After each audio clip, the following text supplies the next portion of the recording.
Realtor parked in my spot, so I made sure your buyer was dissuaded. For context, I lived in a condo where we all have assigned parking spots, and there are several visitor spots sprinkled throughout. Well, one day I came home in the middle of a weekday, so the vast majority of parking spaces were empty. So, I was very confused as to why a large, unfamiliar SUV was in my spot. Now we get the occasional visitor that mistakenly, or purposefully, parks in whatever spot they want. With this in mind, I parked right behind him, and approached the window to ask him how long he was planning to be there. He said 45 minutes. I asked him if he could move to a visitor spot. There were some directly across from mine. He said no in the rudest and shrillest voice I had ever heard come out of a man. Then he started going off about how he's a realtor, he's showing this house, the door to which is directly in front of my spot, the property management said to park here in this spot, I highly doubt that, and so on and so on. I decided that I didn't have any time or energy for Karens that day, and in the middle of his ranting, I just said okay then and walked away to go park in a visitor spot.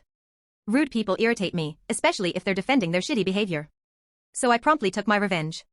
My window faces the parking lot, so I set up my speaker on the windowsill and started blasting hardcore rap music for about half an hour, in the hopes that the buyer decided our quiet little community wasn't quiet enough for them. I figured the vast majority of my neighbors were at work anyway, so 30 minutes of loud music wasn't going to annoy anyone too much. I hope I wasted a bunch of his time. Maybe don't be rude to complete strangers. Edit, to those asking why I didn't get him towed. I had tried in the past for other offenders. However, the HOA had not contracted with any specific companies, and the companies I had called wouldn't touch any cars on a private multifamily property that they weren't assigned to.